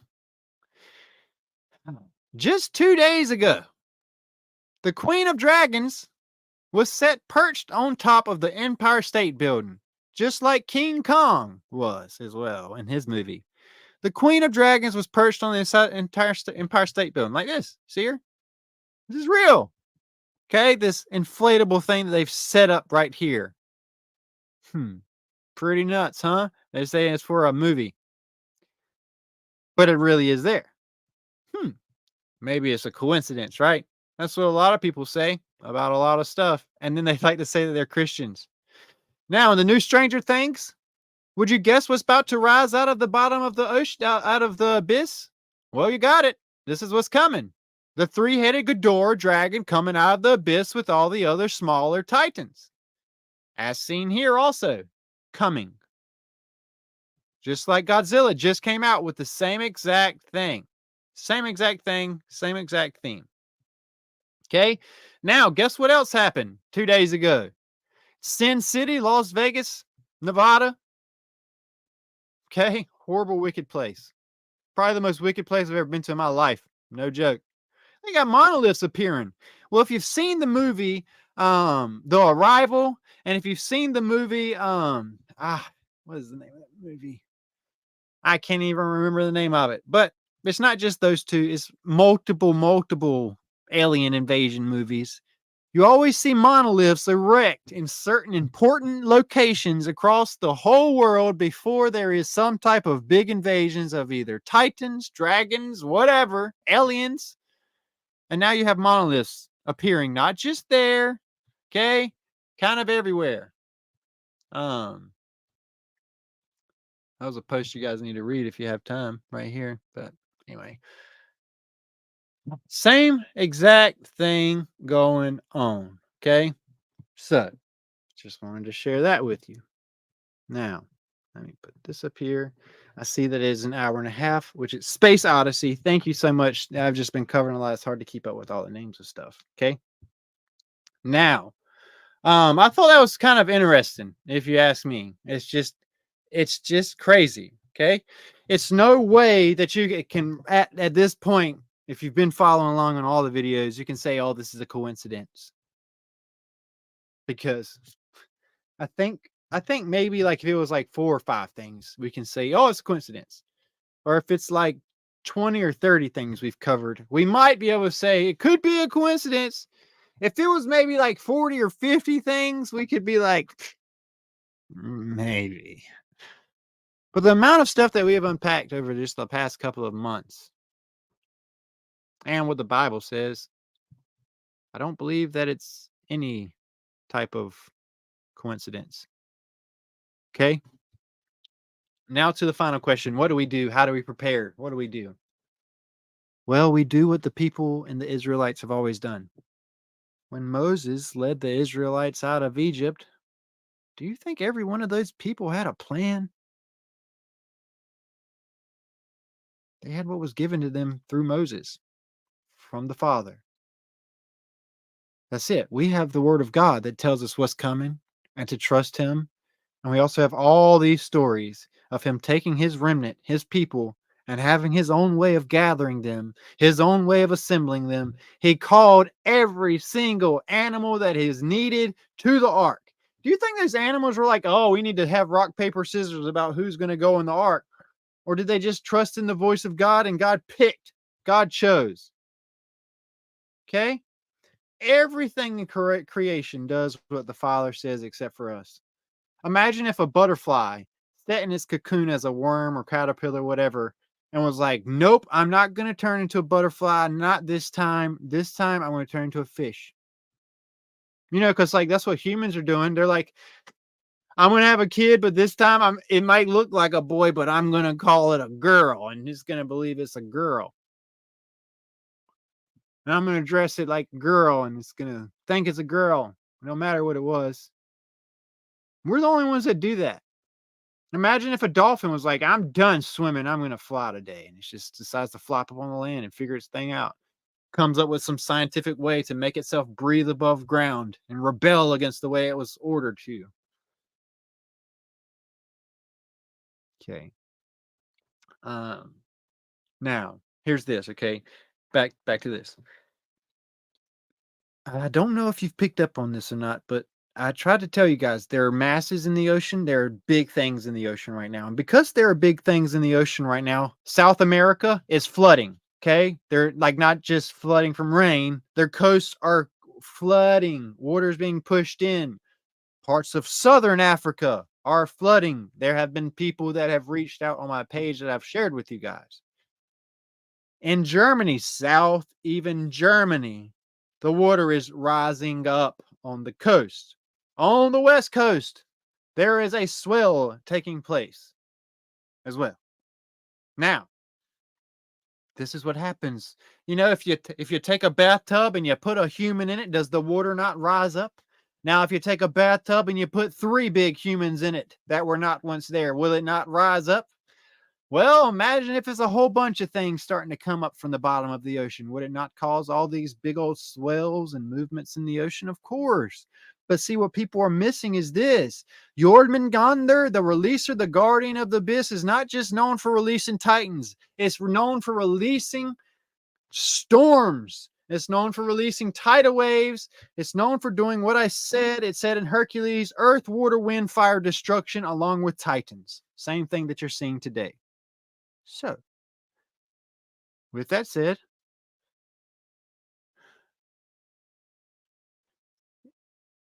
it's tough.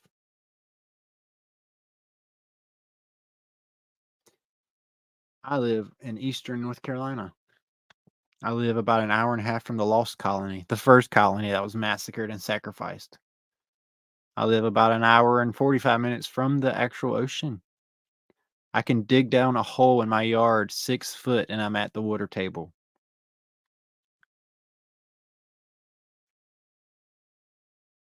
Me and my wife have a baby here right now, and I have farm animals in a little shack. And I think that the only thing that's really held us here right now is the fact that we have a daughter.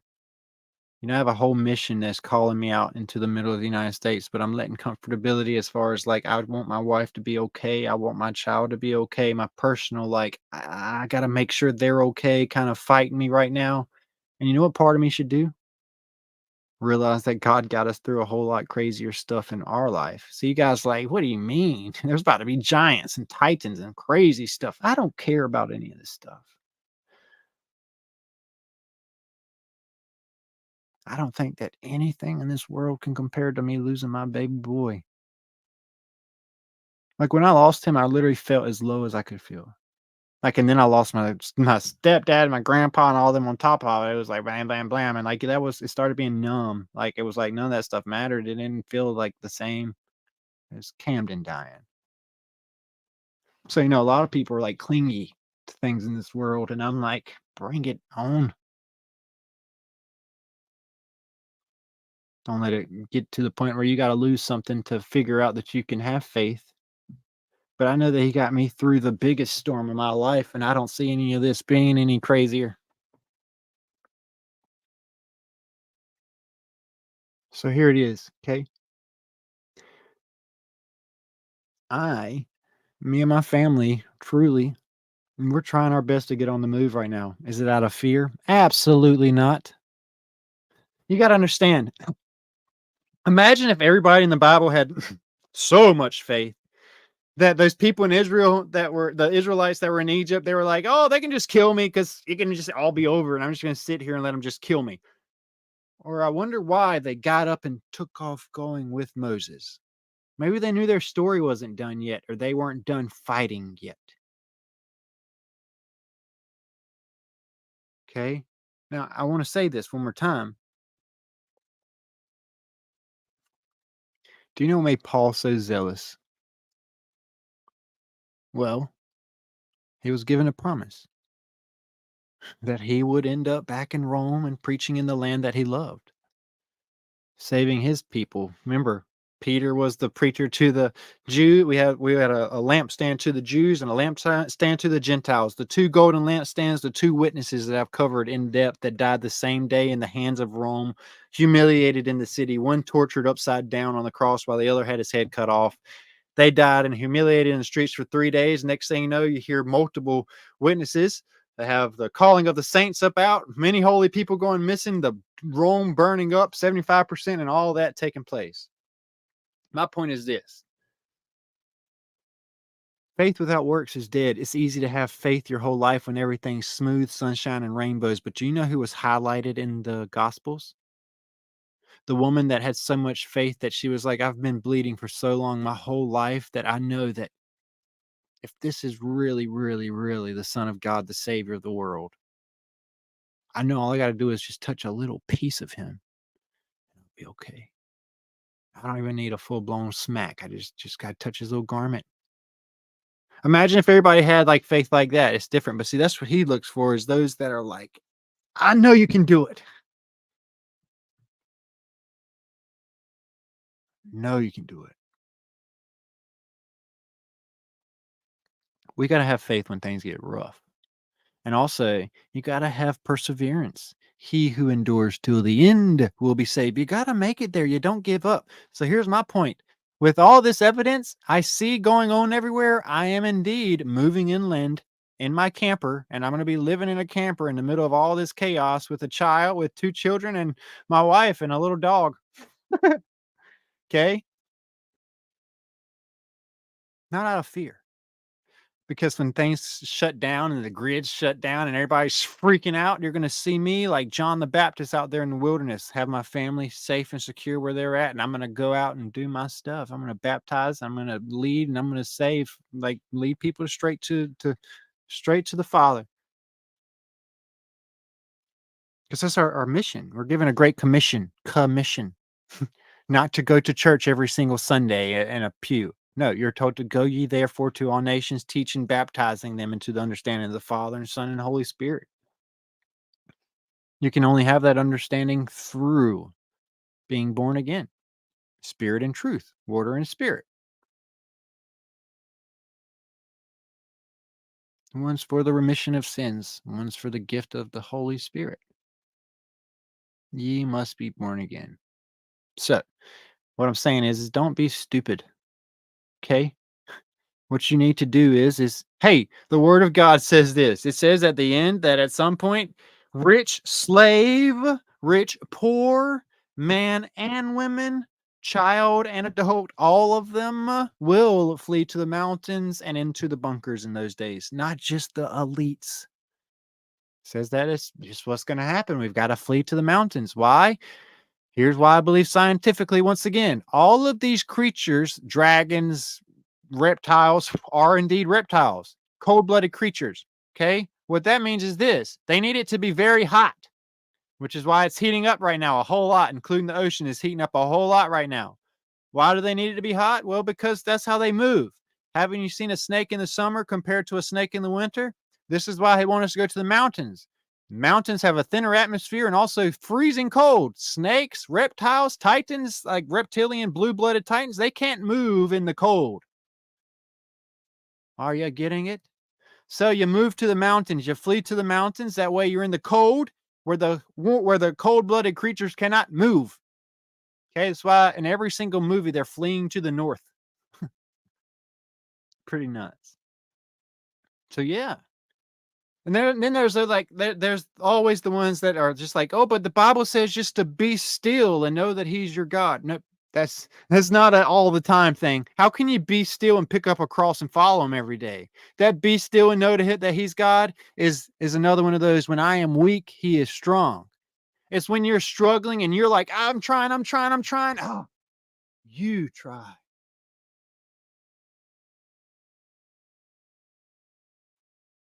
Let Him do it. That's the difference.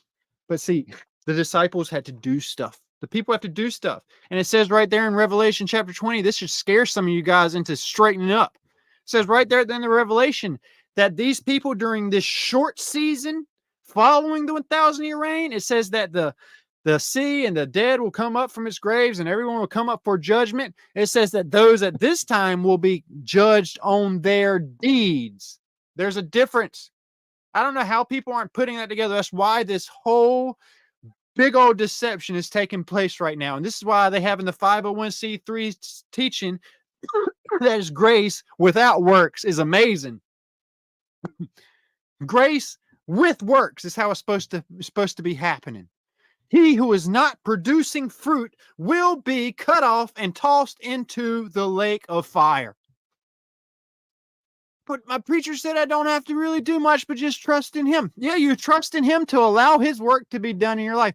But he was the only one that could live a sinless life. He lived a sinless life to show you that through him living through you, you too can accomplish those things.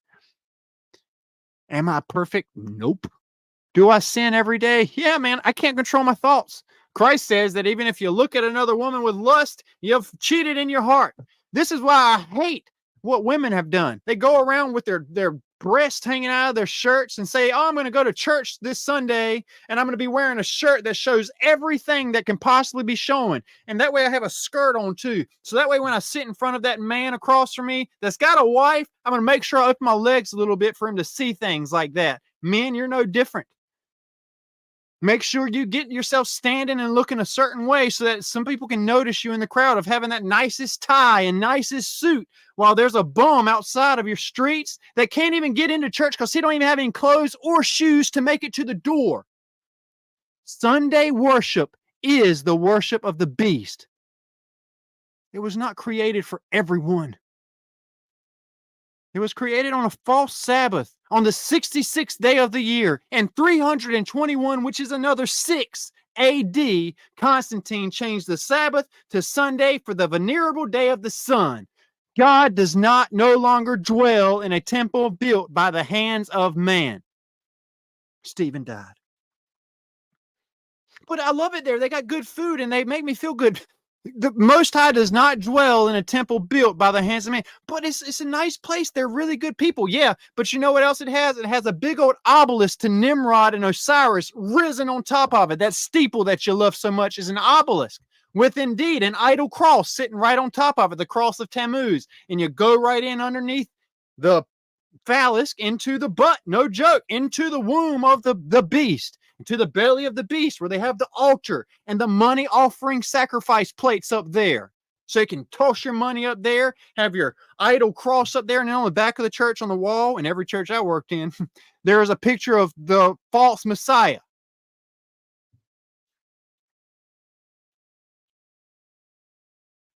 And you wonder why all this stuff seems new to you. You've been tricked. Your preachers have been tricked. Sunday worship is the worship of the beast. You're like, but it's not a mark. No, there's a worship of the beast. There's a mark of the beast. There is indeed different things that go on there.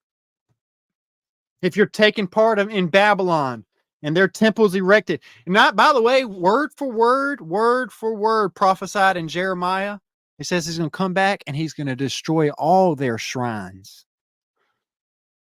You're like, but my church isn't a shrine. Yes, it do not. A shrine is anything erected and stretched towards the heavens. It says word for word in Exodus, never to erect a pillar to the heavens. And that's what's on top of every single church. Now, one other thing that's killing the church right now is to whom much is given, much is required. We learn a lot here on this page, and it is a lot of pressure. You guys wonder why it takes me a week sometimes to cool off in between going live. Like I went live like every day for a week and 3 days, it felt like. And then it was like I had to take a break. It gets heavy. Because I'm like, man, like what if some of this stuff is wrong? What if this is off a little bit? So I study and I freak out, and then I'm like, nope. I have faith. Everything I've found, he has confirmed in scripture and throughout everything else. That's the devil. The devil puts a question mark after everything. It gets heavy because it says, teachers, you're actually at a higher standard and it's hard. And yet I can't stop.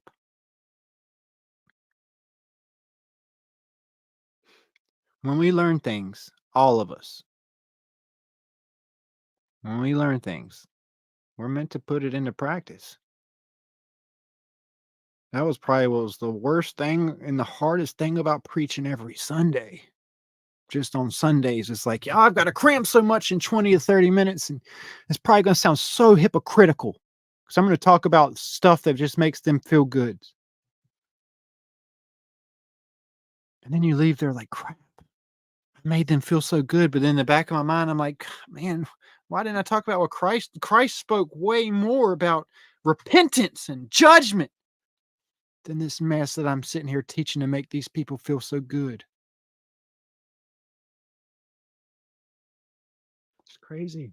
And everybody's like, but what about in Revelation when it talks about the churches of Ecclesiastes and the church of Eusephus and all of that? That's the people of those towns, those cities, those civilizations. The church, the messenger of those people, the messenger is the one who is presenting whatever Paul, Peter, the other disciples, or any messages that were sent, presenting those things and leadership. It had nothing to do with the temple, and it had absolutely nothing to do with Sunday morning.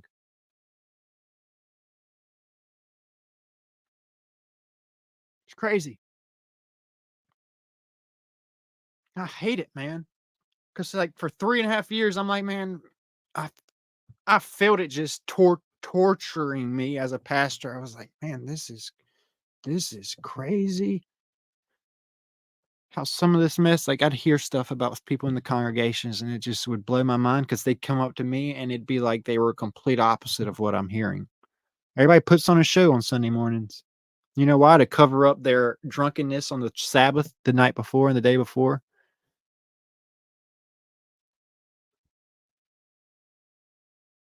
We're meant to be the church every day of our life. And yes, we're meant to start work on the beginning of the week. The first day of the week, we're meant to begin our work for the whole week. We're not meant to only work for 20 minutes on the first day of the week. We're not meant to make Sunday a holy day either. I've been trying to tell people that. Honor the Sabbath and keep it holy. It's the only day you're told to keep holy for all generations, ever. It says literally, this is a forever covenant. This is an eternal covenant to keep the Sabbath and honor it.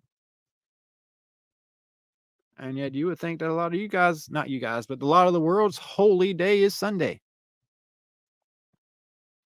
It's tough.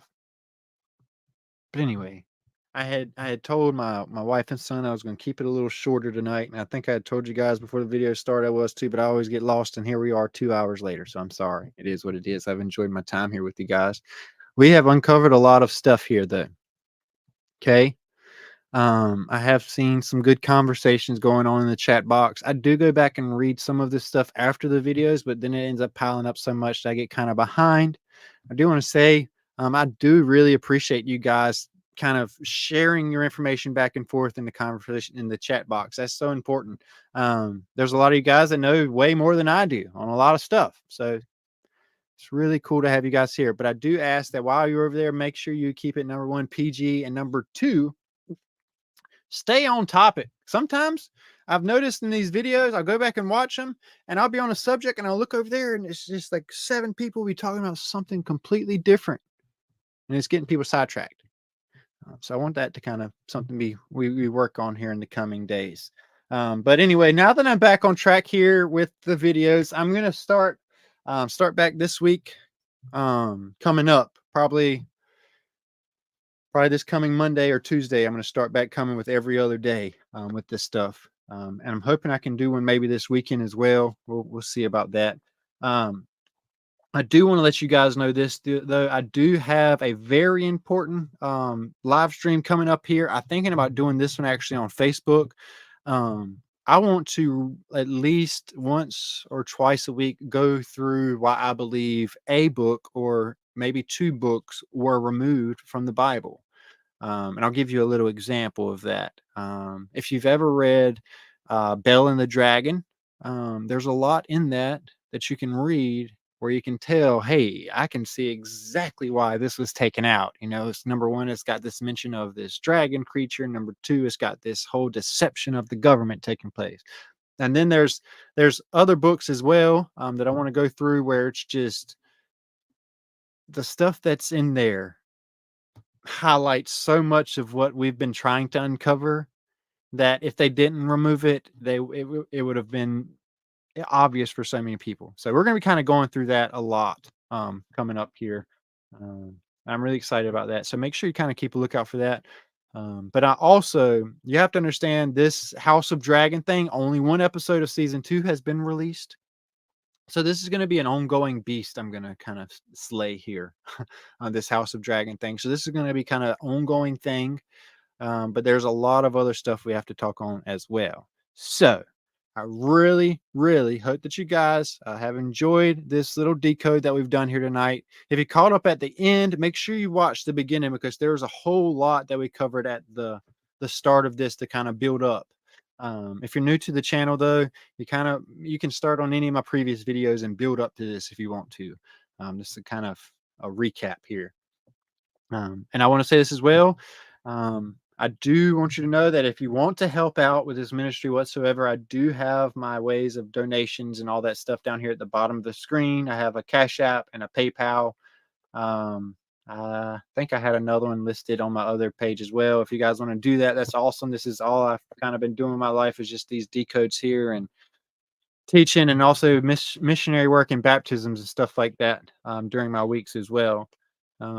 But I think that's all that I have for you guys tonight. So I hope you enjoyed this.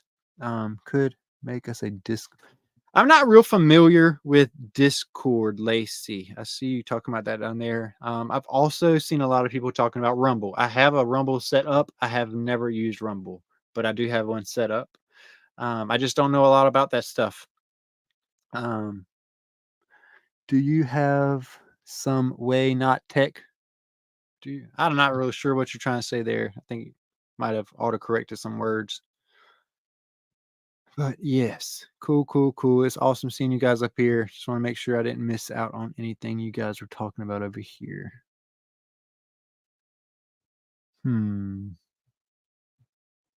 Sweet. All right. Well, let's see. Techno rats. Oh, yeah. Okay. All right. Well, I think I'm going to jump off of here. Rumble sucks. Discord is, well, I got hacked there. All right. Well, I'm probably just going to keep going here with YouTube. For those of you that had been like used to me doing Facebook videos for so long, it was like my favorite thing to do. Okay. I haven't been doing that for the past couple of months now because of what it was doing. I would pour so much into these lives and decodes, and it would go on for a while, but Facebook would go and mute out like whole sections of my videos, delete out, and even cut my feed halfway through so many times. And then it would delete the video before I could even save it to my computer or my phone. And I'm talking about like probably 30, 40, 50 hours worth of stuff I tried to get out to you guys that Facebook was just kind of snatching out from underneath you. But I do want to say this, guys. If you're new to this whole Beyond the Veil kind of experience here, I'm gonna encourage you guys to check out my Facebook page, both of them. Okay, because I've been doing a lot of kind of looking back and things of maybe stuff people have missed, or maybe stuff people haven't even seen yet. I want you to know kind of what you can see, what you can find. A lot of reels here on this page are pretty good as well. A lot of people don't even know how to get to a reels section. You click the reels button. I have been kind of assembling some of my own along with mixtures of those for a while now. I encourage you guys to go and check out some of these. They're taking forever to load because there's so many. But even these talk about some of the stuff I've been talking about. Like if you have a question about the Black Sun or the Chariot of Ra, there's some of these that talk about some of that stuff. But check those out. But also, this is something that's very important. And like I said, I started this ministry over a year and a half ago. There are some things that I have discovered and changed in some of these videos. That's how it is. We're meant to test the spirits, test everything with scripture, learn and grow. Like I said, I went from being an indoctrinated student in college to being someone who takes the Bible very seriously beyond college. Okay. But I encourage you guys to come up here and check out some of this old stuff. Maybe start with my testimony. But on top of that, I want you guys to come back and check out these here. Hold on one sec. Okay. Where is it at? Oh, yeah, right here. Okay. So I really want you guys to kind of go through, if you can, these specific rim decodes here. And there's this one. Pinocchio decode is pretty cool too, but Pacific Rim decodes, there's a part 1 and part 2 of that. I want you guys to go back and watch. Also, I want you guys to make sure, and I've had a few people kind of catch up on it. This Bohemian Grove experience thing that I did here, I talk about Paul Bunyan a little bit, and I also talk about some other crazy stuff that was maybe not picked up a little bit when I went back and watched. I want you guys to check out this here. Definitely want you to go back and check out the Hoover Dam part 1 and part 2 and part 3. Okay. Um, those are very, very important. But on top of that, I've went through the whole book of Enoch on my personal page, but I also started going back through it again here on Beyond the Veil a little bit. There's a whole lot of Enoch studies there for you as well. But if you get bored here, make sure you guys know that I have my personal page where I have my actual ministry videos. This is what I wanted to show you really. What you'll find here is different side of me. Kind of where I came from. And what I want you to do is start back to when I was preaching in churches. I want you to listen to kind of the transition of the way things kind of went, from some of my sermons to where they are now. Okay. And maybe you'll kind of pick up on things, but they go way, way back here. Yeah, here's Enoch. This is what I'm going to show you. This is where you'll find more in-depth Enoch studies is on my Dustin R. Barr page. It goes from 83, 84, 81, 82, went through some. I know that Facebook deleted a few of these themselves. But this is where I would really like for you guys to kind of come back to and catch up is back on my Enoch studies on my Dustin R. Barr page if you get a chance. They are some deep, deep things there on top of my ministry videos. So there's all that. Okay. But I think that should be about all for tonight. All right. No more. 96 of you guys, if you can go on and hit that like and or share or notification bell button just to kind of get a little jump, get more people in here to rewatch this, that'd be awesome. But I really enjoyed my time here with you guys, and I hope that you have a good night or day wherever you are. And make sure you know that Joshua 9 tells you it the best way he possibly can. Do not be afraid. Do not be discouraged. Do not be dismayed. Have courage. Have strength. For the Lord your God is with you wherever you may go. Always. So be encouraged. Don't you dare be afraid. Instead, you should be like, wow, I'm learning this stuff. I have so much I can be preparing for now. I'm glad I'm not being caught off guard. Okay. It is what it is. Love you guys. Have you a good time wherever you're at. And make sure you guys stay deep in that word. Doing his will. Have a good one.